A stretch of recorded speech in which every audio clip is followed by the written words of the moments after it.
আর এই মুহূর্তের বড় খবর দেব আপনাদেরকে। আপনারা জানেন যে গত সোমবার বাংলাদেশের আন্তর্জাতিক অপরাধ ট্রাইব্যুনাল বাংলাদেশের প্রাক্তন প্রধানমন্ত্রী শেখ হাসিনার মৃত্যুদণ্ডের সাজা ঘোষণা করেছে। জুলাই অভ্যুত্থানের সময় বিক্ষোভ থামাতে গিয়ে প্রাথমিকভাবে আমাদের সরকারের কিছু ভুল হয়েছিল।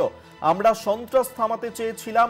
1 বছর ধরে একটা অগণতান্ত্রিক সরকার বাংলাদেশ শাসন করছে।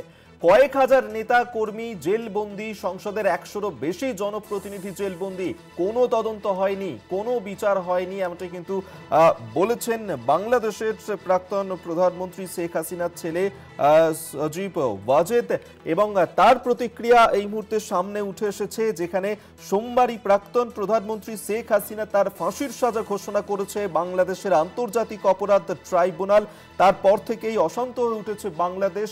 আর এরই মধ্যে এবার বাংলাদেশের প্রাক্তন প্রধানমন্ত্রী শেখ হাসিনা তার ছেলে সজীব ওয়াজেদ তিনি এই বিষয় নিয়েই বলেছেন তার যে প্রতিক্রিয়া। তিনি বলেছেন যে 1 বছর ধরে একটা অগণতান্ত্রিক সরকার বাংলাদেশ শাসন করছে, এমনটাই কিন্তু তিনি বলেছেন। কয়েক হাজার রাজনৈতিক নেতাকর্মী জেলবন্দী রয়েছেন, এমনই বক্তব্যে বলেছেন বাংলাদেশের প্রাক্তন প্রধানমন্ত্রী শেখ হাসিনার ছেলে সজীব ওয়াজেদ। আপনারা জানেন যে এই যে জুলাইয়ের গণ অভ্যুত্থান, তারপরেই মোহাম্মদ ইউনূসের অন্তর্বর্তী সরকার সেখানে গড়ে ওঠে এবং সেই সরকার গড়ে ওঠার পরেই এই যে ঘটনা, যেখানে বাংলাদেশের আন্তর্জাতিক অপরাধ ট্রাইব্যুনাল তারা সোমবার বাংলাদেশের প্রাক্তন প্রধানমন্ত্রী শেখ হাসিনার ফাঁসির সাজা ঘোষণা করেছে। আর তারপরেই তার ছেলে সজীব ওয়াজেদ একথা বলেছেন।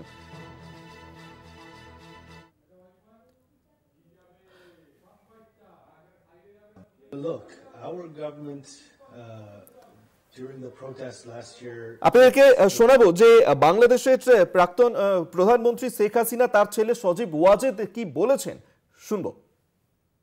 Look, our government during the protests last year, yes, there was some mishandling of the protests initially. The protests turned violent. Our government attempted to stop the violence. But yes, there was certainly a political motivation to it. You've had an unelected government staying in power for over a year and a half. Everything has been done undemocratically. You still have tens of thousands of political prisoners behind bars. We currently have over 100 members of parliament being held as political prisoners with no investigations, no trials. So at this point, it definitely is a political coup, if you will. আপনারা শুনলেন যে সজীব ওয়াজেদ শেখ হাসিনা তার ছেলে, তার কি প্রতিক্রিয়া। আমরা এই নিয়েই কথা বলবো। নিউজ রুম থেকে এই মুহূর্তে সরাসরি আমাদের সঙ্গে রয়েছেন আমাদের সহকর্মী অঙ্কুর ভট্টাচার্য। অঙ্কুরদা, সোমবারই বাংলাদেশের আন্তর্জাতিক অপরাধ ট্রাইব্যুনাল তারা শেখ হাসিনার মৃত্যুদণ্ডের সাজা ঘোষণা করেছে, তারপরেই তার ছেলে তিনি এই প্রতিক্রিয়া দিচ্ছেন, বলছেন একটা অগণতান্ত্রিক সরকার এই মুহূর্তে বাংলাদেশে চলছে। তার প্রাথমিক প্রতিক্রিয়া কি? দেখো, সোমবার দিন যে কথা তুমি জানালে, বাংলাদেশের আন্তর্জাতিক অপরাধ ট্রাইব্যুনাল এই সাজা ঘোষণা করেছে। মৃত্যুদণ্ড দেওয়া হয়েছে বাংলাদেশের প্রাক্তন প্রধানমন্ত্রী শেখ হাসিনাকে, এবং সেখানে তার বিরুদ্ধে অভিযোগ ছিল হিংসায় উস্কানি দেওয়া, হত্যার নির্দেশ এবং যে দমনপীড়ন চলছিল সেই ক্ষেত্রে পুলিশকে নিষ্ক্রিয় করে রাখা। এই 3টি অপরাধে দোষী সাব্যস্ত করে তাকে মৃত্যুদণ্ডের সাজা ঘোষণা করা হয় আন্তর্জাতিক অপরাধ ট্রাইব্যুনালের প্রেক্ষিতে। তারপর এই প্রথম শেখ হাসিনার পুত্র সজীব আহমেদ জয় তার এই প্রতিক্রিয়া, যে প্রতিক্রিয়ায় তিনি খুব স্পষ্টভাবে বলছেন যে সেই সময় বাংলাদেশের গণ অভ্যুত্থান 2024-এর 5ই আগস্ট হয়েছিল, তার কয়েকদিন আগে থেকেই শুরু হয়েছিল। সেই সময় বাংলাদেশ সরকারের কিছু যে ভুল ছিল তা তিনি স্বীকার করে নিয়েছেন। অর্থাৎ খুব স্পষ্টভাবে তার মার দ্বারা পরিচালিত আওয়ামী লীগের যে সরকার চলছিল বাংলাদেশে, সেই বাংলাদেশি সরকারের বিরুদ্ধে যে আন্দোলন হয়, সেক্ষেত্রে বাংলাদেশ সরকারের যে ভূমিকা ছিল তাতে যে কিছু ভুল ছিল তা স্পষ্ট স্বীকার করে নিয়েছেন সজীব আহমেদ জয়। কিন্তু তারপরেও তার খুব স্পষ্ট বক্তব্য, এটা একটা রাজনৈতিক চক্রান্ত এবং এই চক্রান্ত খুব সুস্পষ্টভাবে তৈরি করা হয়েছিল এবং এর পেছনে মৌলবাদী এবং বিদেশি রাষ্ট্রের হাত ছিল বলেও জানিয়েছেন তিনি। এবং গত 1.5 বছর ধরে বাংলাদেশে যে সরকার চলছে সেই সরকার অগণতান্ত্রিকভাবে চলছে এবং প্রায় 1000-এর ওপর মানুষকে তারা গ্রেপ্তার করে জেলে রেখে দিয়েছে, যাদের মধ্যে 100 জন সেদেশের আইন প্রণেতা রয়েছেন, আওয়ামী লীগের কর্মী রয়েছেন, রাজনৈতিক কর্মী রয়েছেন, তাদেরকে আটকে রেখে দেওয়া হয়েছে কারাগারে। এই অভিযোগ সরাসরি করেছেন এই সজীব আহমেদ জয়। যে বিচার প্রক্রিয়া হয়েছে সেই বিচার প্রক্রিয়াকেও তীব্র ভাষায় নিন্দা করেছেন সজীব আহমেদ জয়। এই প্রাথমিক প্রতিক্রিয়ায় বলতে গেলে এই যে বিচার প্রক্রিয়া তাকে প্রহসন বলে তীব্র নিন্দা করেছেন তিনি। যে গণ অভ্যুত্থান সেই গণ অভ্যুত্থানের পেছনে বিদেশি রাষ্ট্রের হাত রয়েছে বলেছেন। যে সরকার চলছে সেই সরকার মৌলবাদীদের দ্বারা চলছে এবং সেই সরকার রাজনৈতিক উদ্দেশ্য প্রণোদিতভাবে রাজনৈতিক কর্মীদের কারাগারে নিক্ষেপ করেছে এবং তারা কোনো বিচার পায়নি। 100-র ওপর আইন প্রণেতাকে কারাগারে আটকে রেখে দেওয়া হয়েছে, এই অভিযোগ করেছেন এই সজীব আহমেদ জয়। এবং তার বক্তব্য, এটা রাজনৈতিক উদ্দেশ্য প্রণোদিতভাবেই তার মায়ের বিরুদ্ধে এতগুলো পদক্ষেপ করা হয়েছে। অভিক, একেবারেই সজীব ওয়াজেদ তিনি যখন এই ধরনের অভিযোগ করছেন এবং সেক্ষেত্রে তিনি প্রশ্ন তুলেছেন যে এই মুহূর্তে দাঁড়িয়ে বাংলাদেশের যে অন্তর্বর্তী সরকার চলছে, মোহাম্মদ ইউনূসের যে অন্তর্বর্তী সরকার, এবং সেক্ষেত্রে আমরা দেখেছিলাম যে শেখ হাসিনা তিনিও কিন্তু বলেছিলেন যে ইউনূস সরকারের সরকার চালানোর কোনো ক্ষমতাই নেই, তার কোনো অপরাধ নেই, এমনটা কিন্তু শেখ হাসিনা বলেছিলেন। এই নিয়ে সজীব ওয়াজেদ তিনি কি বলেছেন, তার কি প্রতিক্রিয়া শোনাব।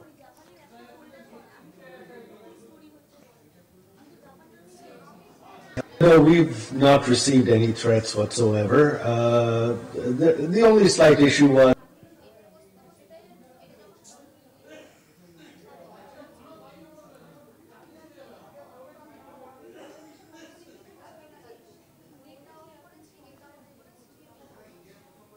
আমরা শোনাবো যে সজীব ওয়াজেদ এই নিয়ে কি বলেছেন।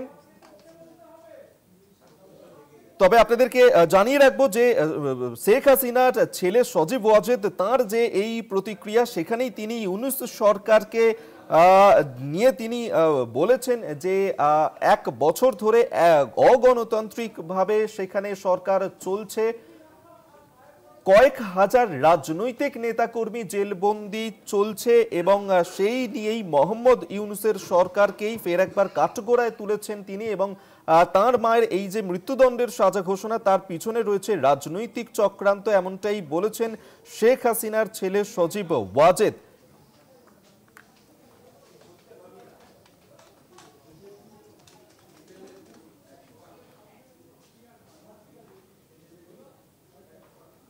No, we've not received any threats whatsoever. The only slight issue was the U.S. was the only country that issued a negative statement on our 2024 elections, which our opposition boycotted. Other than that, the elections were regarded as peaceful by everyone. So there was no direct pressure, there were no threats, and we've never received any pressure or threats since. Now, of course, there is a completely new government in the U.S.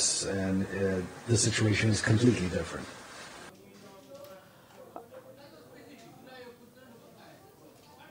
আপনাদেরকে শোনালাম যে সজীব ওয়াজেদ তিনি কি বলেছেন। আমরা এই নিয়ে আবারও কথা বলবো এই মুহূর্তে সরাসরি নিউজ রুম থেকে। আমাদের সঙ্গে রয়েছেন আমাদের সহকর্মী অঙ্কুর ভট্টাচার্য। অঙ্কুরদা, বারবার শেখ হাসিনা তিনিও এই মোহাম্মদ ইউনূসের অন্তর্বর্তী সরকারকে নিয়ে প্রশ্ন তুলেছিলেন, তাদেরকেই কাঠগড়ায় তুলেছিলেন। আর শেখ হাসিনার এই মৃত্যুদণ্ডের সাজা ঘোষণার পরেও সজীব ওয়াজেদ তারাও বারবার এই মোহাম্মদ ইউনূসের সরকারকেই কাঠগড়ায় তুলছে। সেক্ষেত্রে ইউনূসের সরকার ঠিক কিভাবে চলছে? তার খুব স্পষ্ট বক্তব্য, একটি অনির্বাচিত সরকার, মৌলবাদীদের দ্বারা প্রভাবিত হয়ে এই সরকার চালানো হচ্ছে এবং এই মোহাম্মদ ইউনূসের যে সরকার সেই সরকার খুব স্পষ্টভাবেই সজীব আহমেদ জয়ের অভিযোগ যে গত ১.৫ বছর ধরে যে অনির্বাচিত মৌলবাদীদের দ্বারা প্রভাবিত সরকার চলছে, সেই সরকার তাদের যারা রাজনৈতিক প্রতিপক্ষ রয়েছে তাদের বিরুদ্ধে কোনো প্রকার অভিযোগ ছাড়াই তাদের কারাগারে নিক্ষেপ করছে এবং তাদের কোনো বিচারের কোনো বন্দোবস্ত করা হচ্ছে না। অন্তত ১০০ জন শুধু আইন প্রণেতাকেই জেলে রেখে দেওয়া হয়েছে। হাজারেরও বেশি রাজনৈতিক কর্মী তাদেরকে আটকে রেখে দেওয়া হয়েছে জেলে এবং এদেরকে কোনো প্রকার আইনের দ্বারা তারা যে আত্মপক্ষ সমর্থনে তাদেরকে কোনো সুযোগ দেওয়া হচ্ছে না এবং এই সরকারটি চালানো হচ্ছে গণ অভ্যুত্থানের পর থেকে, যে সরকারের পেছনে তার বক্তব্য যে বিদেশি রাষ্ট্রেরও হাত ছিল যখন এই গণ অভ্যুত্থানটা হয় এবং সেক্ষেত্রে পরবর্তী সময়ে এই যে মোহাম্মদ ইউনূসের যে সরকার সেটা যেহেতু অনির্বাচিত সরকার এবং মৌলবাদীদের দ্বারা প্রভাবিত, সে কথা বারবার তার কথায় উঠে এসেছে। যেভাবে এই সরকার রাজনৈতিক প্রতিপক্ষদের লক্ষ্য করছে, যেভাবে টার্গেট করা হচ্ছে তাদের, তারও তীব্র নিন্দা করেছেন সজীব আহমেদ জয়।